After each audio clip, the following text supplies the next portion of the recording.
Welcome back, everybody, to Comic Universe, the only nerd-centric thing you need in your life. And for those coming from my channel, yeah, this is kind of odd, isn't it? That I'm doing my Voltron Legendary Defenders season review on here instead of my channel. Well, I decided it was time for a little change, and I'm always trying to give this my other channel, I do with Jay and C-Dubs, some help, as much help as we can get. And I decided, you know what? It'd be nice. What if we talked about this right here? Because this has got a huge fandom, and we need to talk about some stuff in here for Voltron Legendary Defenders Season 7. And yes, I am aware I'm using an image from the 80s cartoon. Just roll with it. just roll with it. We're not here to discuss that. But anyway, so yes, this is the penultimate season of Voltron Legendary Defender. Oh, it's good. The next season I know is going to be soon, and it's ending, and I'm just... Oh, it's going to be so sad, because this was a really good season. This is a really solid season. I mean, even with the filler episode, I was like, you know what?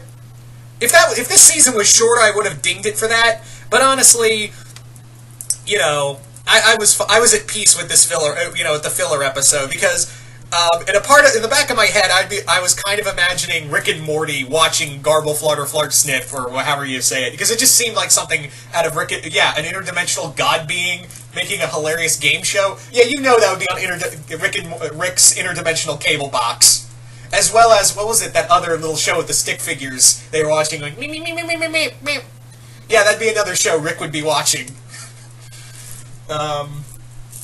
Anyway, so. Where was I going with? Oh yeah, back to the main thing. So this season was really solid. This deals with a lot of unpacking from the end of season 6. In that the Castle of Lions is gone; it was destroyed. Lotor is quote unquote dead.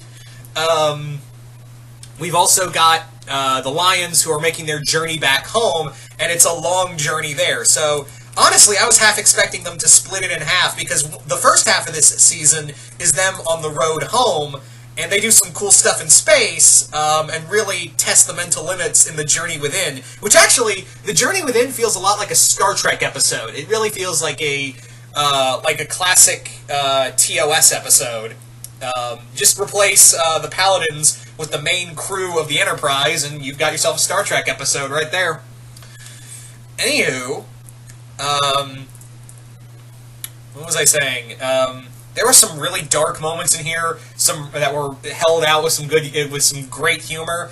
I knew this is the second half of this is the Earth War, which the Earth War stuff is really interesting, because I knew that we were going to have, like, towards the end of the series, the final battles were going to be on Earth, and I knew that was coming. You know, I really knew that those moments were really coming, and yeah, the Earth War stuff is really good. And actually, kind of funny, it really felt like something you'd see in Fall of Reach, like Halo, the Halo story. Like, it really felt like that, like I was expecting Master Chief to show up at any point. Because it really felt like, even some of the music in the episode, when they were having the 2-part Last Stand, which was I think a really good episode, I was like, God damn, is Master Chief and Cortana gonna show up at any point? I'm just saying. Anywho, I don't want to spoil a lot in here, because I know this is still a fresh, this show is still fresh, it's only been like 3 days, and I know people are still watching through it, so I don't want to spoil a lot in here that happens. I do like the character development with a lot of them. I especially love the journey within of them kind of exploring one another. It was like, are we really even friends and whatnot? Are we really even, come along all this way, or just because we were chosen by magical destiny? I also liked how we explored deeper into Shiro and Keith's relationship, and I'll get into relationships in a moment, because I think I need to say something on that. What else was I going to say about this little matter?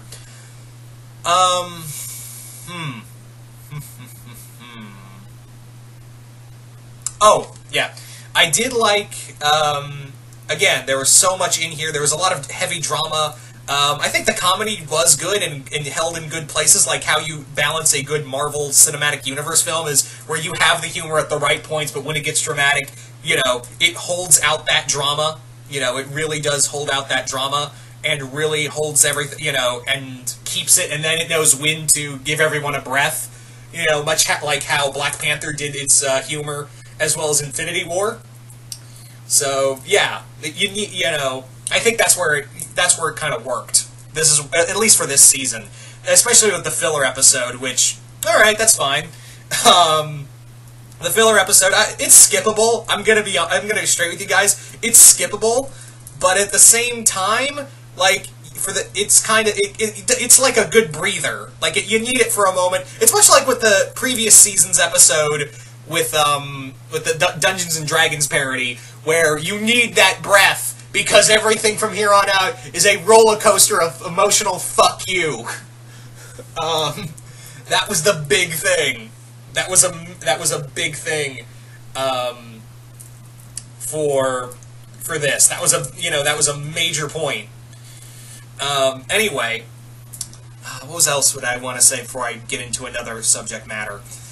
The action in here is really solid, as always. I think, actually, this is the best it's been in a while.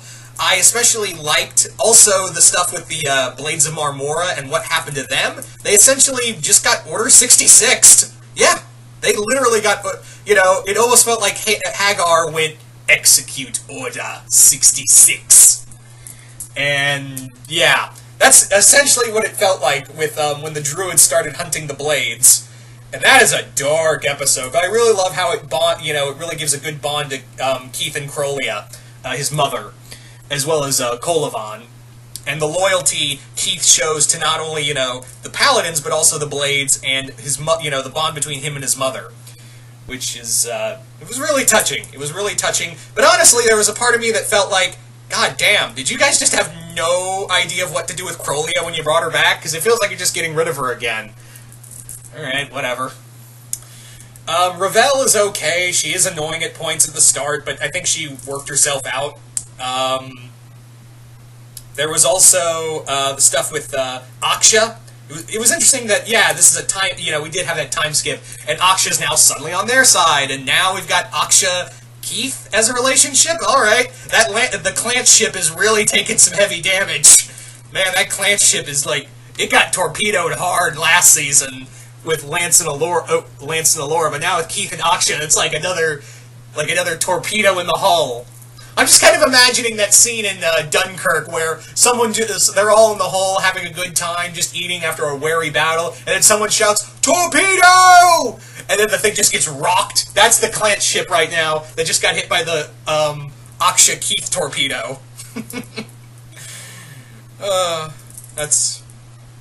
Anyway.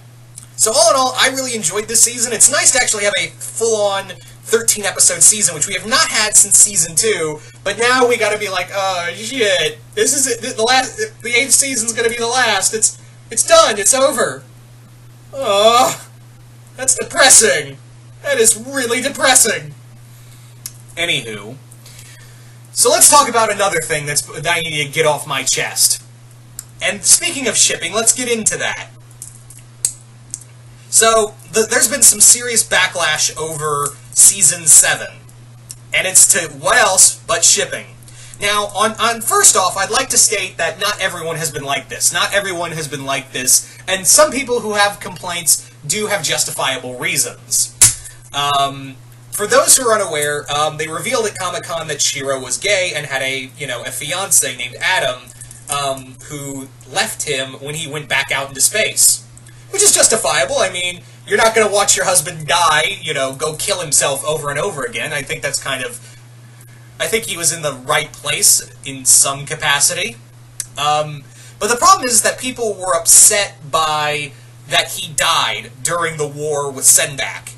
He did die during the war with Sendak, and I know I'm spoiling this part, but I feel like to talk about what this is, I need to spoil that much. So yeah, during the war with Sendak on Earth, he was killed, and they didn't really touch too deep into it, but I feel like they will later on in the next season. And also, we had Ezor and Zethrid, who were a surprise couple. It turned out they were a surprise couple.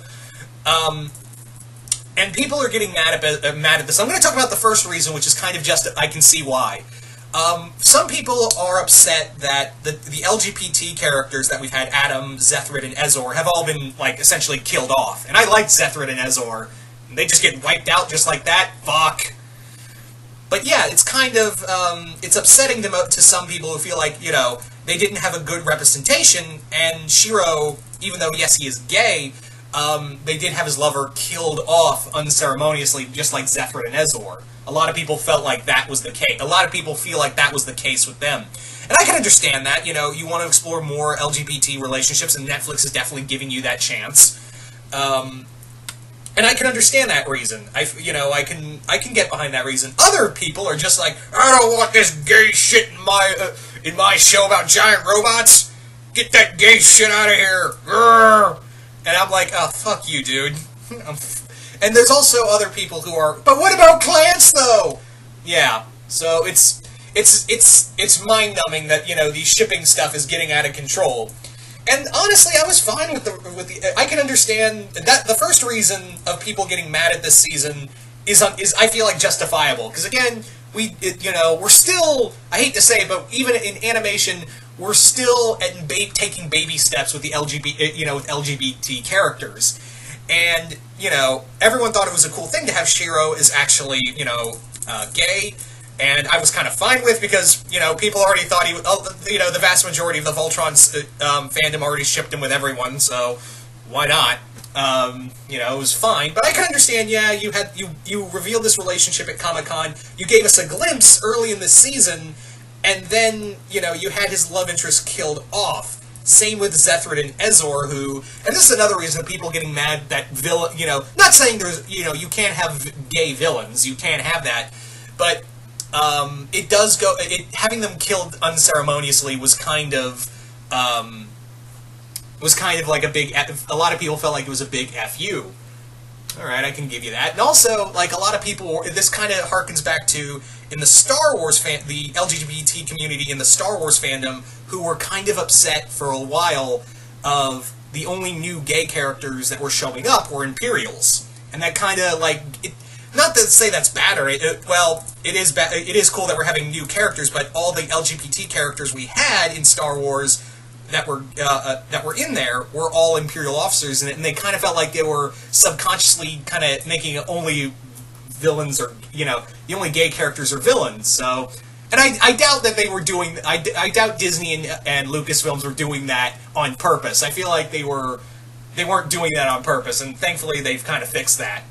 But yeah. For the other people who are just like, you know, just mad, what about clans? Why can't we get clans? Why can't we get clans? That's another thing that people are getting pissed off about, and they've been roaring about this since Season 6, but now it's come full frontal in this season, of people like, oh no, Clance is dead, fuck you, Voltron, you know, this show that I loved and now suddenly turned on.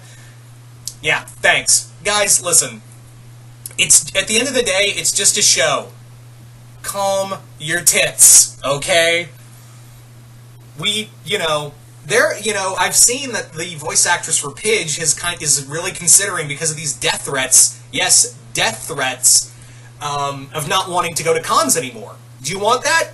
Do you want us to look, you know, do you want us to go completely insane? Like, every fandom, oh my god, every single fandom I've been a part of as of late, the Star Wars fandom,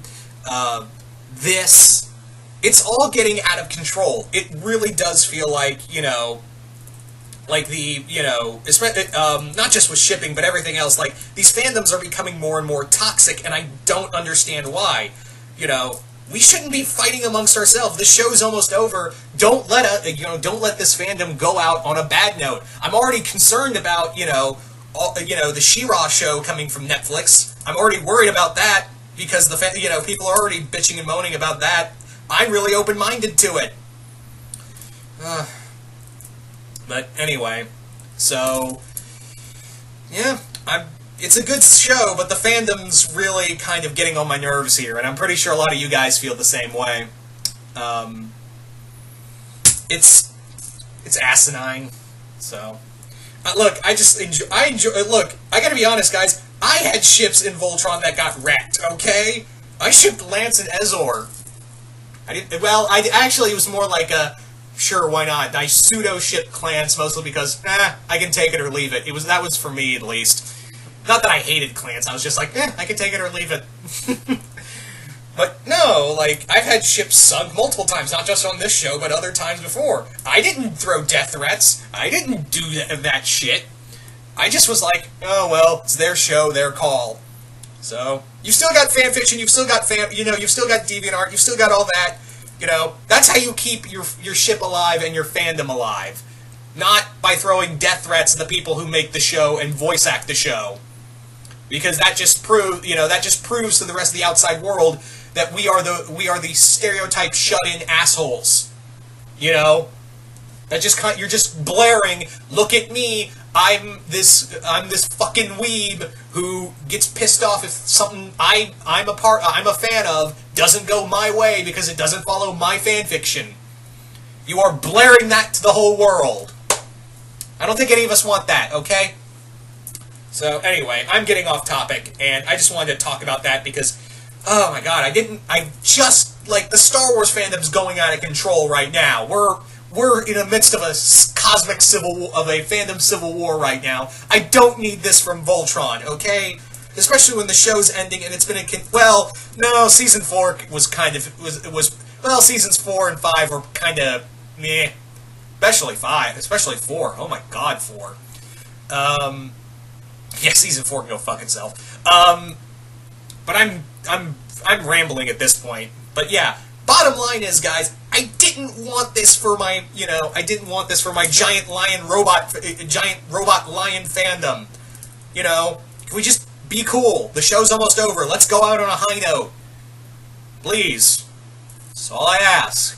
Then we could go check out Dragon Prince. That's coming soon. Yeah.